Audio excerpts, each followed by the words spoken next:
Джо Диспенза, сергек сана. Екінші тарау. Сыртқы ортаны тойтару. Осы сәтке қарай ендігі субъективті естін объективті жаралысқа ықпал ету қабілеті туралы идеяға іліге бастағаныңызға сенімдімін. Бәлкім сіз тіпті бақылаушының субатомдық дүниеге әсер етіп, энергетикалық толқындағы электронды бөлшекке айналдырып ақ, нақты оқиғаларды өмірге тарта алатынын мойындауға да даяр шығарсыз. Мөлтек атомдар өз мәнінде сана мен энергиядан тұратындықтан, көкейдің осы ұсақ бөлшектер дүниесін тікелей қадағалайтынын дәлелдейтін кванттық механика эксперименттерінің нәтижелеріне де сенген боларсыз. Кванттық физика әрекет үстінде, солай ма? Дегенмен естің сіздің өміріңізге елеулі әсер ететініне сенуге әлі де дайын емес шығарсыз бәлкім. Мүмкін сіз өзіңізден, қалайша менің есім ғаламдық оқиғаларға ықпал етіп, сол арқылы өмірімді өзгерте алады. Электрондарды нақты құбылысқа, келешекте басымнан кешкім келетін жаңа оқиғаға қалай материаландыру керек деп сұрайтын шығарсыз. Жаралған дүние оқымында шынайы өмірлік оқиғаларды жарата алатын қабілетіңізге күмәндансаңыз таңғалмаймын. Мен сіздің жаралысты ой күшімен өзгертуге болатыны туралы идеяның ғылыми негізі барына іс тәжірибе жүзінде көзіңіз жеткенін қалаймын. Ал күмәншілдерге тым болмаса, осының мүмкін екеніне ой жүгіртіп көруді ұсынамын. Үйреншікті ой сезімдерге үнемі орала беріп, біз сол баяғы жаралысты қайта жаңғыртамыз. Егер сіз осы тұжырымды қабылдауға болады деп санасаңыз, онда келесісіне де жол ашу керек. Өміріңізге үйреншіктінің шеңберінен шығатын жаңа әлдене енгізу үшін жаңаша ойлап, жаңаша сезіне бастау керек. Үнемі сол баяғы бір ой сезімдерге орала беріп, біз сол баяғы өмірлік жағдайларды жарата береміз. Ал олар өз кезегінде сол баяғы эмоцияларды туындатады да, ол эмоциялар өздеріне сәйкес ойларды және ілестіре келеді. Осыны доңғалақ, шеңбер ішінде тоқтаусыз жүгірген тиын бейнесімен шендестіріп көрейін. Басымыздағы келеңсіздіктерді үнемі ойлай беріп, көкейімізбен болсын, не көңіл түкпірінде болсын, яғни әдейілеп не әдейілеп емес, біз сол баяғы қиындықтарды қайта-қайта жаратамыз. Бәлкім әлгі келеңсіздіктер ойларымыздан туындағандықтан ғана оларды тым көп ойлай беретін болармыз. Бәлкім келеңсіздіктерге себепші болған таныс сезімдерге үнемі орала беретіндігімізден де олар тым айқын сезілетін болар. Ой сезімдеріміз өмірлік жаралысқа тәуелді болып тұрғанда, біз сол жаралысты қайта-қайта жаңғырта береміз. Келесі тарауларда өзгеруді қалайтындар нені түсіну керектігін сөз етеміз. Өзгеру үшін сыртқы ортадан, тәннен және уақыттан асып түсу керек. Көптеген адамдардың назарында үш нысан болады. Орта, өз тәні және уақыт. Олар әлгілерге көңіл тоқтатып, бар зейінін арнап қана қоймайды, ойлары да сол нысандардың деңгейінде болады. Өзіңізден айну үшін ойыңызда, ішіңізде нақты өмірлік жағдайлардан асып түсуге, яғни үстем болуға, тәніңіз есіне сақтаған сезімдерден биік көтеріліп, жаңа келесі уақыт қатарына шығуға тиіссіз. Егер өзгергіңіз келсе, нақты ортада, нақты тәнде және нақты уақытта тіршілік ететін, жаралып қойған меннен мүлде өзгешеленетін, үлгі боларлық нұсқа, кемел мен көкейіңізден шықпай, үнемі ойыңызда болуы тиіс. Ұлы адамдардың барлығы солай ете алған. Сіз де алда сөз болатын бір қатар ұғымдар мен әдістерді меңгеріп, сондай ұлылыққа жетесіз. Бұл тарауда біз ортаның шеңберінен шығудың жай жапсары туралы сөйлесіп, келесі тән мен уақытты тойтару, яғни ықпалын жеңу туралы екі тараудың материалын қабылдауға әзірленеміз. Біздің естеліктеріміз ішкі ортаны қалыптастырады. Өз басынан айнып, қасан қылыбынан шығу туралы сөз бастамас бұрын, бір сәт парасатты пайымға жүгінейік. Бізді қайта-қайта сол баяғы ой сезімдерге оралмасымызға қоймайтын әдет қалай қалыптасты? Бұның жауабы ой сезім біткеннің қайнары мида бұғып жатыр. Заманауи нейрофизиологиялық теорияларға сәйкес, ми өзінің құрылысы мен қызметіне орай сыртқы ортаның бізге белгілі барлық элементтерін бейнелейді. Біздер өмір барысында білімдер мен эмоциялық әсерлер түрінде алған бүкіл мағлұмат мида синапсты, яғни бір-бірімен түйісетін, араласатын байланыстар түрінде сақталады. Әлдебір қарым-қатынастар арқылы өзімізбен байланысты адамдар, өзіміз иелік ететін көптеген заттар, өзіміз әр уақытта тұрған, мекен еткен, немесе барған жерлер мен ұзақ жылдар ішінде өзіміз кешкен қисапсыз көп сезім әсерлер, осының бәрі ми құрылымдарында жазылып, қатталып қалады. Жанды жеке ұлпаларының сұр затында, ми қатпарларында біз өмір барысында жаңғыртып отыратын жаттанды әрекеттер мен мінез құлық нұсқалары да таңбаланған. Осылайша біздің нақты уақыт пен кеңістік нүктелеріндегі адамдар мен заттармен әрекеттесу тәжірибеміз сөздің тура мағынасында адам миын құрайтын нейрондар, яғни жүйке жасушалары желісінде бейнеленген. Біз өмір сүру барысында уақыт пен кеңістіктің түрлі нүктелерінде өзімізбен істес болған адамдар мен заттар туралы бүкіл естеліктер жиынтығын қалай атаймыз? Бұл біздің сыртқы ортамыз. Және ми едәуір дәрежеде сыртқы ортаға саймасай болады. Өйткені онда біздің өткеніміздің шежіресі, кешкен өміріміз кескінделген. Сергек, ояу кезімізде біз үнемі алуан түрлі сыртқы түрткілермен әрекеттесіп, сыртқы күштер бізге үнемі қозғау салып отырады. Олар мидағы түрлі нейронды тізбектерді іске келтіреді. Ол түрткілерге дағды бойынша, яки еш ойланбастан бірден ыңғай танытатындықтан, біз сыртқы ортаға сай ойлана және әрекет ете бастаймыз. Ал ортаның әсерімен белгілі бір ойлар пайда болғанда, олар үйреншікті нейрондарды байланыстарды іске қосады. Ал ол нейронды байланыстарда ендігі миға сіңген ілгерідегі тәжірибе бейнесі бар. Үйреншікті дейтініміз сол. Сайып келгенде, біз дегеннен естеліктерімізден суырып алып, үйреншікті ойларды дағдылы түрде жаңғыртамыз. Егер жаралыстың қандай болары ой пайымнан болса, онда үнемі баяғы бір ойларға, сыртқы ортаның жемісі, һәм бейнесі болып табылатын ойларға орала беріп, біз күннен күнге өзгермейтін жаралысты жаңғыртамыз. Бұл жағдайда ой сезімдер қоршаған дүниеге нақпа-нақ сәйкеседі. Өйткені дәл сол сыртқы жаралыс бүкіл келеңсіздіктері, шарттары, жағдайларымен бірге біздің ішкі дүниемізге ықпал етеді. Үйреншікті естеліктер миымызды үйреншікті жаралысты қайта жаңғыртуға бейімдейді. Күнбе-күн біз сол баяғы бір адамдарды көреміз. Бастығымызды, жарымызды, балаларымызды. Сол баяғы іс-әрекеттерді атқарамыз. Жұмысқа барамыз, тамақ пісіреміз, итпен қыдырамыз. Сол баяғы орындарға барамыз. Кафеге, дүкенге, кеңсеге және сол баяғы нысандарға қараймыз. Машинаға, үйге, тіс щеткасына және өзіміздің тәнімізге. Нәтижесінде жақсы таныс дүниемен байланысты үйреншікті естеліктер миымызды бір ғана жаралысты қайта жаңғыртуға икемдейді. Есті толықтай сыртқы орта бақылайды деуге болады. Ал нейрофизиологияның айқындауынша, ес іс-қимыл үстіндегі ми болғандықтан, біз сыртқы дүниеге қатысты, сыртқы дүние көзінде кім екенімізді үнемі өз-өзіміздің есімізге сала отырып, және содан айнымауға тырысып, естің жаңа деңгейге шығуына мүмкіндік бермейміз.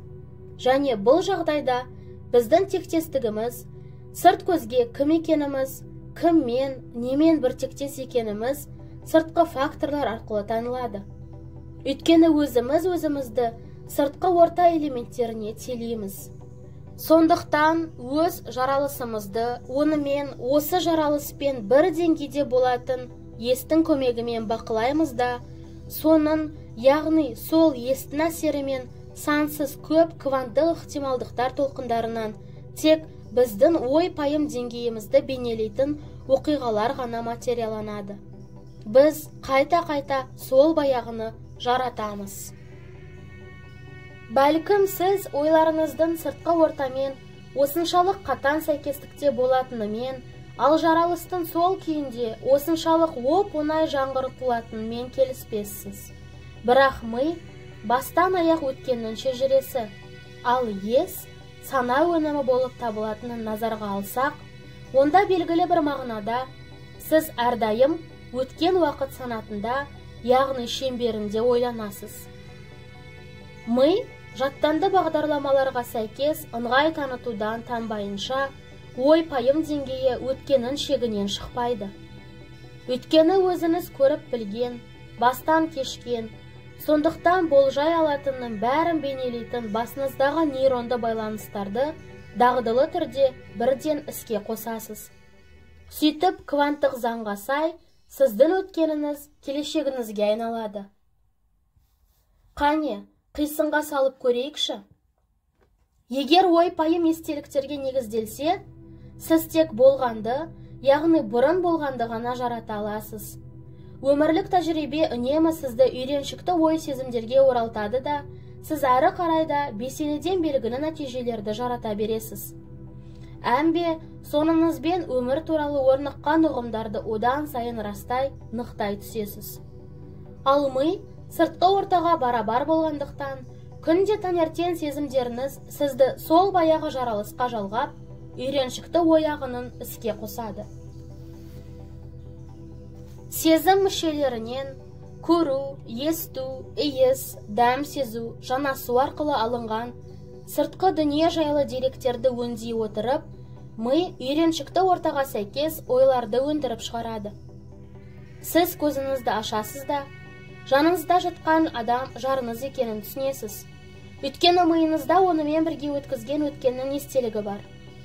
Бөлме есігінің ар жағынан иттің үргенін естисіз де, итіңіздің сыртқа шыққысы келетінін біле қоясыз. Арқаныздың ауырғанын сезесіз де, оны кешеде сезінгеніңізді есіңізге түсіресіз. Сіз өзіңізді сыртқы үйреншікті дүниемен астастырасыз. Өйткені өз естеліктеріңізде сіз сол өлшемде, нақты уақыт пен кеңістікте жүресіз. Үйреншікті іс-қимылдар арқылы біз ескі менге жалғанамыз. Сезім мүшелері кім екенімізді, қайда тұрғанымызды, тағы сондай кезекті мәрте есімізге түсіргеннен кейін үйреншікті жаралысқа жалғанған көпшілігін қайтеміз. Біз тіпті ескі меннен ағытылуға, ажырауға тырыспаймыз да, және көңілде сайрап тұрған, әдетке айналған дағдылы іс-қимылдарды атқарамыз. Осылай, мәселен, күнде таңертең төсектегі өзіңіз жататын жағыңызда оянасыз, үйреншікті қимылмен үстіңізге халатыңызды ілесіз, түріңізді еске түсіру үшін айнаға көз тастайсыз да, жуынатын бөлмеге беттейсіз. Бәрі қалыптасқан тәртіппен жүреді. Содан соң бет әлпетіңізді айналадағылар күтетін кейіпке сай болуы үшін өзіңізді ретке келтіресіз де, әдеттегі тәсіліңізбен тісіңізді тазалайсыз. Өзіңіз ұнататын шын аяқтан кофе ішесіз, әдеттегі таңғы асыңызбен оразаңызды ашасыз, үнемі киетін күртеңізді киесіз де, ойланбастан яки дағдылы түрде сыдырмасын тартасыз. Сосын ойланып та жатпастан, үйреншікті ыңғайлы бағытпен жұмысыңызға тартасыз. Онда ендігі қиындық тудырмайтын болған жақсы таныс міндеттерді атқарасыз. Сіз сол баяғы бір адамдарды көресіз, және де олар сізге әсер ететін сол баяғы көңіл-күй түймелерін басады да, ішіңізде сол адамдар туралы да, жұмыс туралы да, өмірдің өзі туралы да сол баяғы ойлар қайтадан іске қосылады. Кешке үйіңізге асығып, тезірек тамақтанып, тезірек ұнататын теледуманыңызды көріп, тезірек ұйқыға жатасыз. Келесі күні осының бәрін және қайталайсыз. Осы күні миыңызда қандай да бір өзгерістер болды ма? Неліктен сіз көңіл түкпірінде өміріңізде жаңа бірдеңе пайда болады деп күтесіз де, өзіңіз ары қарай да ескі ойларды ойлап, сол баяғы іс-қимылдарды жасап, күннен күнге үйреншікті эмоцияларды кеше бересіз. Мұныңыз ессіздік емес пе? Бәрімізде біріміз ерте, біріміз кеш, осындай күйбең тірліктің тұтқынына түскенбіз. Неліктен екені енді түсінікті болар. Сіз күнбе-күн еш өзгеріссіз ой-пайым деңгейінде қала бересіз.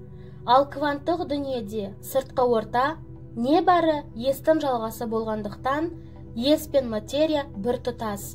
Миды өзгертпейінше, өмірлік жағдайларда өзгермейді. Кванттық үлгіге сай, үйреншікті жаралысқа үйреншікті ыңғай таныта беріп, біз құр соның баламасын жаратамыз. Немесе бұлай, мысалы, компьютер жадына бір мәнді деректерді енгізе беріп, басқа мәнді жаңа нәтиже алу мүмкін емес. Сонда жалпы адамдар қалайша жаңа әлдене жарата алып жүр? Қиын кездерге етіміз үйренеді.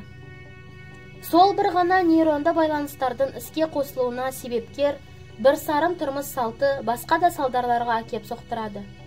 Үйреншікті жаралысқа үйреншікті ыңғай танытқан сайын, яғни миды баяғыша жұмыс істеуге мәжбүрлейтін сол баяғы жеке жасушаларын іске қосқан сайын, нейронды байланыстар құрылымын жеке басыңыздағы жаралысыңыздың шарттарына сәйкестендіресіз.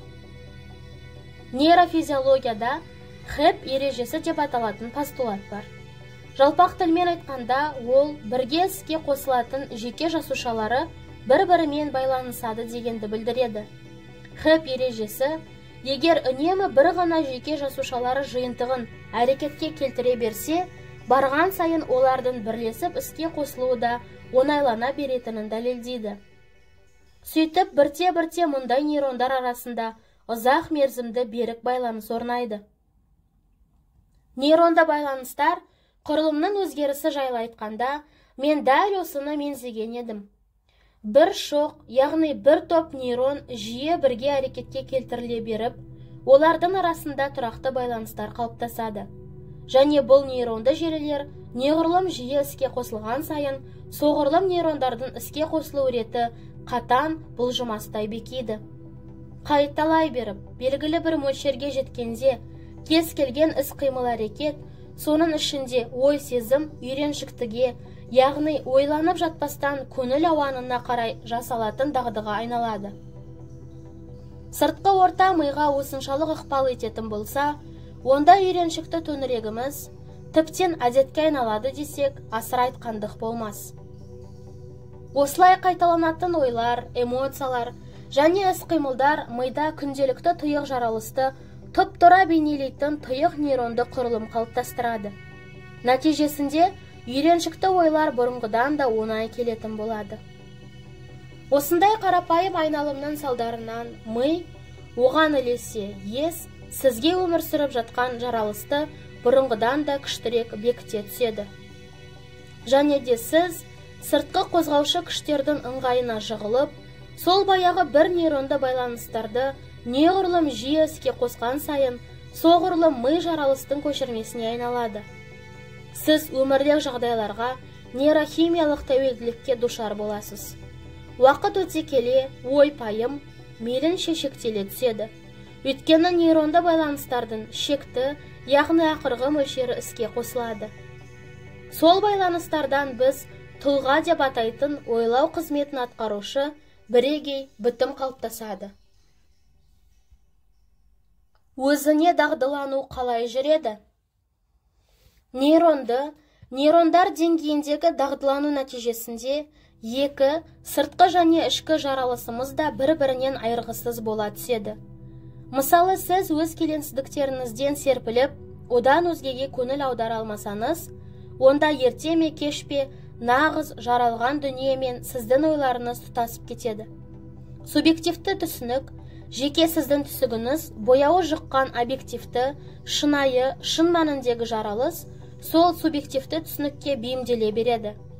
Сіз түске, ұйықтағанда көретін түске ұқсайтын қиял тұзағына шырмаласыз. Әрине, қай-қайсымыздың да таптаурын сораптан шығалмаған кезіміз болған. Алайда бұл батпандаудың салдары тым ауыр. Өйткені іс-әрекеттер ғана емес, сондай-ақ ойлар мен психологиялық ұстанымдар да қайталана бастайды ғой. Өзімізге, осындай күйдегі өзімізге етіміз үйреніп, ортаның құлына айналамыз. Ой пайымымыз өмірлік жағдайлар дәрежесіне түседі де, бақылаушы әсеріне сай, біз қайтадан оларды өзіміздің жеке жаралысымызға материаландырамыз. Біз құр әшейін жақсы таныс, әрі өзгеріссіз сыртқы дүние ыңғайына көнеміз. Осылай сіз де сыртқы жағдайлардың жанды нәтижесіне айналып, өз тағдырыңызды қадағалаудан, билеуден, яғни басқарудан қалдыңыз. Және День сурка фильміндегі Билл Мюррейдің кейіпкері құрлы өзгеруге, өмір деуге келмейтін, таусылмайтын күйбең тірлікті бұзуға тырыспайсыз. Ең сорақысы, тұйық шеңберге көзге көрінбейтін тылсым күштің әсерімен түскен жоқсыз. Сіз оны өзіңіз жараттыңыз. Олай болса, оны бұзып шығуға да шамаңыз жетеді. Кванттық жаралыс үлгісіне сай, өмірімізді өзгерту үшін ойлар мен іс-әрекеттер бейнесін қайта түзіп, жаңаша сезіне бастауымыз керек. Болмыс күйін өзгерту қажет. Ой сезімдер мен мінез-құлық тұлғамыздың негізін құрайтындықтан, дәл осы тұлға жеке басымыздың жаралысын жасаушы болып табылады. Сондықтан жаңа тұлғаны жаратпайынша, яғни тұлғаны жаңартпайынша, дербес жаралыс пен жаңа өмірді жарату мүмкін емес. Содан да біздің әрбіріміз басқа адамға айналуымыз керек. Осылайша өзгеру жағдайлардан биік болу, ойша да іс-әрекет жүзінде де сыртқы ортадан асып түсу деген сөз. Ұлылық жағдайға қарамастан арманға адал болып қалу. Ойды жағдайлардан биіктетіп, қасан қалыбынды тастап шығудың қыр-сырын талдамас бұрын, бір жайтты еске салғым келеді. Жаралыс шегінен тыс, әлдеқайда кен ойлау шынында да мүмкін нәрсе және тарихта соған жете алған ерлер мен әйелдер көптеп саналады. Мартин Лютер Кинг, кішісі, Уильям Уоллес, Мария Кюри, Махатма Ганди, Томас Эдисон, Жанна Дарк, осылардың бәрі кванттық өрісте әлеует түрінде болған болашақ жаралыстың бейнесін үнемі ойда ұстаған. Ол бейне сезім мүшелеріне аңғарылмайтын ішкі ықтималдықтар дүниесінде пісіп жетіліп, өз уағында жаралысқа айналған. Осы адамдардың басын біріктіретін не? Олардың армандары, түпкі ойлары мен мақсаттарының өздерінен, өз бастарынан астам болғандығы. Олардың ойластырған келешегінің шынайлығына соншалық сенімді болып, армандары ендігі орындалып та қойғандай өмір сүре бастағанында. Олар арманды не көре, не ести, не түрте алмаған, не болмаса дәмі мен иісін айыра алмаған, бірақ оған берілгені сонша алдын ала әлеуетті, туашақ жаралысқа толықтай сай мінез құлық танытқан. Махатма Ганди үлгісін алып қарайық. 20 ғасырдың басында Үндістанға иелік еткен Британия империясының өктемдігі үндістердің ақылақтық рухын басып, жігерін құм етті. Бірақ Ганди өз халқына әлі аян болмаған жаралысқа жан тәнімен сенетін.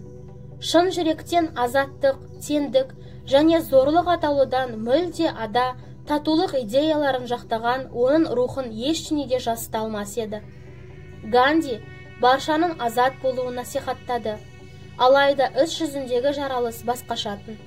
Ел Британияның езгісінде тұншығуға шақ қалған. Сол кезде үстем болған көзқарастар Гандидің үміттері мен ұмтылыс ниетіне мүлде қайшы болатын.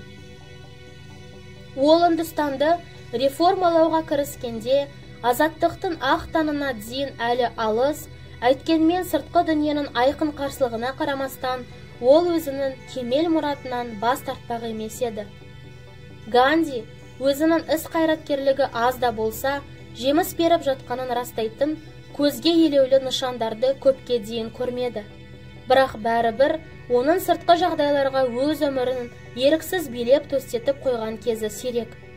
Ол сенген болашақты көзбен көріп, сезім мүшелерімен аңғаруға болмайтын, дегенмен оны ойында ап-айқын елестеткені сонша басқаша өмір сүре алмас еді. Тәнімен Ганди осы шақта тіршілік етті. Сонымен бірге келешек жаралысқа да терең шомды. Ол өзінің ойлары, іс-әрекеті мен сезімдері ерте ме кеш пе сыртқы дүниеге ықпал ететінін түсінді. Ақыры солай болды да. Біз ниетімізге сай, мінез құлық танытқанда, іс-әрекетіміз ойларымызға қайшы келмегенде, ес пен тән бір қимылдап, сөз істен алшақтамағанда, асылында ұлы күшке ие боламыз. Неліктен ұлы адамдардың армандары дайым іске аспайтын шатпырақ болған? Барлық ұлы адамдардың ерекшелігі, олар өздері қалаған келешекте кәміл сенген, және сыртқы дәлелдердің тап қазір көрінуіне зәру болмаған. Олар өздері қалаған өзгерістердің іске асатынын бекіте қоярлық деректердің немесе айқын аңғартатын сезімдердің әзір жоқтығына алаң болмаған. Құдайдың құтты күні өздерінің ой жүйесін жайлаған жаралыс туралы өз өздерінің есіне салып отырған. Ол адамдардың есі өздерімен замандас қауымнан озық болған. Өйткені олардың есі сыртқы ортаның қадағасынан шығып кеткен, яғни азат еді. Тарихта ізін қалдыра алған адамдарды туыстастыратын тағы бір қасиет, олардың бәрі өмірлерінде нақты не болуы тиіс екендігін мейлінше айқын елестеткен. Қалаған нәтижені нақты қандай тәсілмен өмірге келтіруді жоғары естің билігіне қалдыратыныңыз есінде шығар. Олар да мұны шүбәсіз білген. Әлбетте, кезінде талайлар олардың ұмтылыстарының жаратыла қоюы екі талай екенін айтқан. Түптеп келгенде, ол адамдардың да, олардың армандарының да жаралысқа шынымен де үш қайнаса сорпасы қосылмайтын. Олар бүкіл ойларын, іс-әрекеттері мен эмоцияларын жұмылдырған оқиғалар әлі өмірде болмағандықтан да жаралыстың бөлшегі емес еді. Күмәнданғыштар мен арсыздарға ұлылардың ұғымдары сандырақ болып көрінуі мүмкін, және бір жағынан олардікі де жөн. Болашақ сондай болады деп жариялау шынында да мағынасыз әрі сезіп білуге болмайтын жайт. Тағы бір белгілі тарихи кейіпкер Жанна Дарк мысалына жүгінейік. Замандастары оны ақылдан алжасқан, тіпті есуас санаған. Оның ойлары сол заманның көпке ортақ иланымдарына қайшы болған. Ол оның өзі саяси жүйеге қауіп төндірген. Бірақ Жанна Дарктың қиялдары жаралысқа айналғанда, жұрт оны сиқыршы деуге дейін жеткен. Ұлылық жаралыстың жаралған дүние қарсылығына қарамастан арманға адал болып қалуда. Енді біраздан соң біз сізбен сыртқы ортаны тойтару, сыртқы орта ықпалын жеңу, тән мен уақытты тойтарумен ажырағысыз байланыста екенін көреміз. Гандиге қайта келейік. Оны сыртқы дүние оқиғалары абыржытпаған. Ол не денсаулығына, не өзіне төнген қауіптерге бола қапаланбаған. Және ең соңында азаттық туралы арманның жүзеге асуы қаншаға созылуы мүмкін екендігі де оны еш алаңдатпаған. Ол ерте ме кеш пе жаралыстың бүкіл элементтері өзінің ниетімен жарасын табатынын білген, және оған сол жеткілікті болған. Осыдан келіп мынадай әсер туындайды. Ұлы адамдардың есі өзінше бір зертхана. Онда кез келген идеяның әбден ұшталатыны сонша, олардың миы әлгі идеяны жаралыстан, жаралған дүниеден айырудан қалады. Дегенмен, мүмкін сіз де бір ғана ойларыңызбен ақ өзіңізді өзгерте аларсыз. Ойша жаттығу. Ойлар дүниеге қалай жаралады? Нейрофизиологиялық зерттеулер растағандай, миды, демек иланымдарды, мінез құлық сипатын және өмірге қатынасты өзгерту үшін басқаша ойлай бастаса жеткілікті. Басқа сөзбен айтқанда, сыртқы дүниеде бірдеңе өзгерту шарт емес. Әлдебір әрекетке ойша жаттыққанда, яғни оның жүзеге асуын неше мәрте елестетіп, көз алдымызға келтіргенде, нейронды байланыстар біздің мақсаттарымызға сай қайта түзіледі. Біздің өз ойларымызды дүниеге жаралғандай-ақ анық ете алатынымыз сонша, мидағы өзгерістер ол оқиға шынайы өмірде болып қойғандай сипатты болады. Миды сырт дүниеден озық болуға бейімдеуге әрбіріміздің шамамыз жетеді. Мысал келтірейін. «Развивай свой мозг» атты кітабымда бір зерттеу жайында әңгімелеген едім. Бір топтың мүшелері 5 күн бойы күніне 2 сағаттан пернелерге қол тигізбестен бір қолға арналған фортепиано жаттығуларын ойша жасап дайындалған.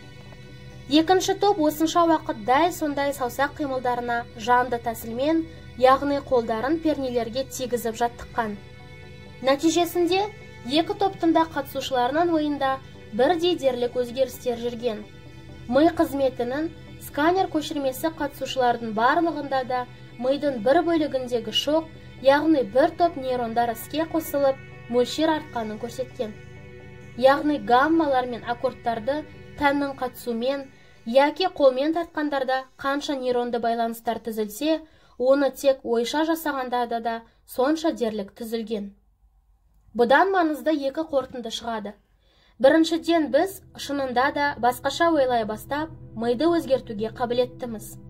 Екіншіден, егер біз әлде бір идеяға зейін қойған болсақ, ми ойларымыздан тұратын ішкі дүниемізді сыртқы шынайы өмірден мүлде айырудан қалады.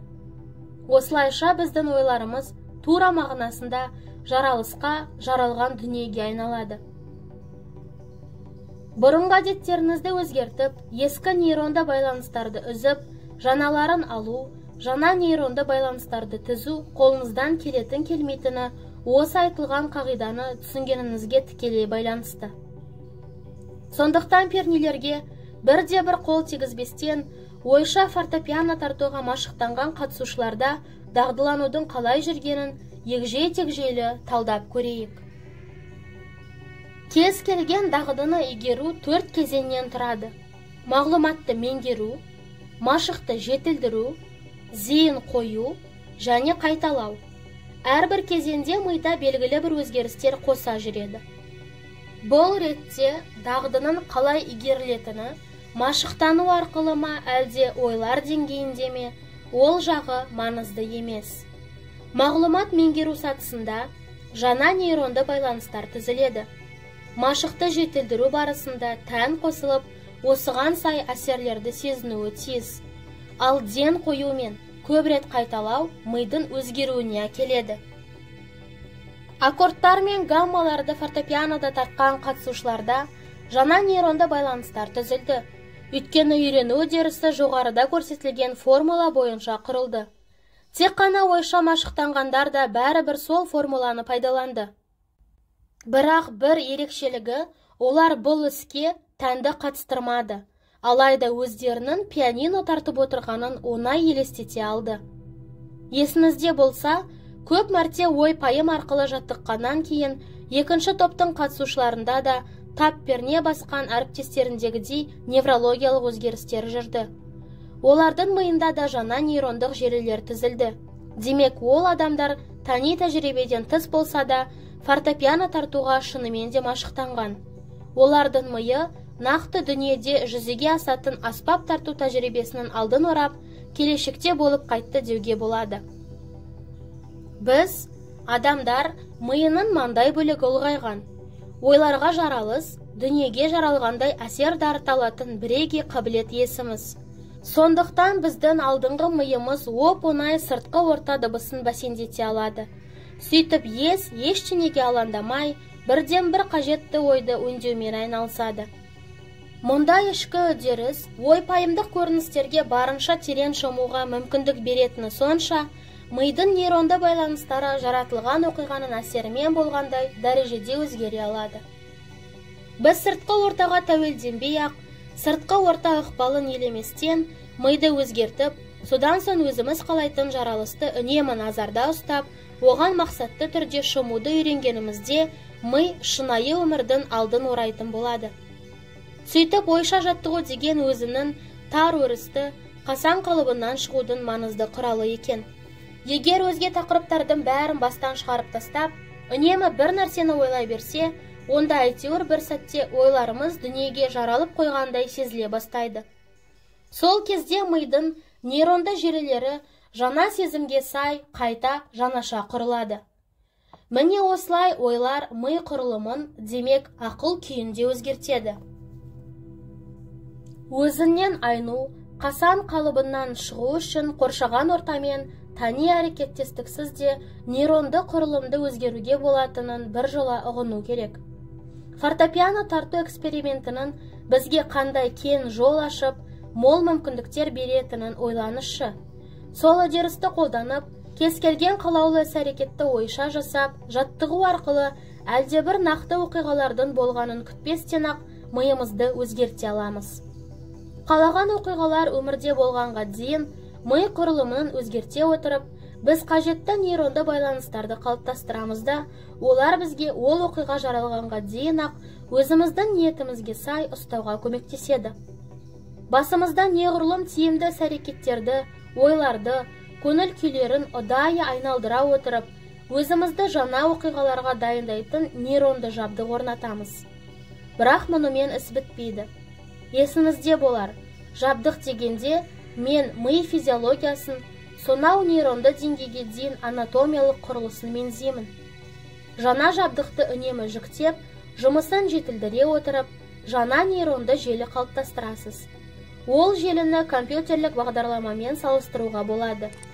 Енді осы бағдарлама, мысалы мінез құлық сипаты, қарым-қатынас немесе көңіл күйі, компьютердегідей дағдылы түрде қосылатын болады.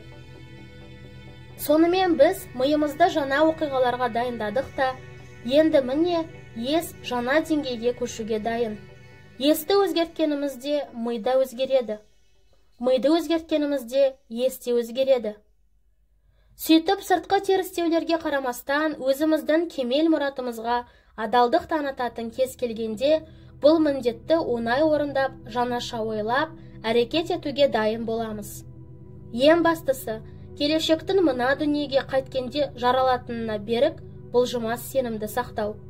Және де қалаған оқиға өмірден орын алғанда, мінез құлық, іс-әрекетіңіз қандай болатынын неғұрлым нақтырақ елестетсеңіз, соғұрлым жаңа тіршілік деңгейіне өту оңайырақ болады. Сонымен не көруге, не сезуге болмайтын, бірақ ойлай-ойлай мидың нейронды құрылымында оқиға әлі болмаса да, қалаған тәжірибеңіздің бейнесі қалыптасып та қойған келешекке сенуге дайынсыз ба? Егер оң жауап берсеңіз, онда өткеннің шежіресінен миыңыз болашақтың картасына айналғаны. Енді сіз жаңаша ойлай бастасақ, миымызды өзгертуге шамамыз жететінін білесіз. Бірақ сондай өзгерістерді тән деңгейінде де тудырып, оның қалаған болашақ оқиғаның әсерін алдын ала сезінуін қамтамасыз ету қаншалықты мүмкін? Расымен де, ес соншалықты құдіретті ме? Көп ұзамай бұған көзіңіз жетеді.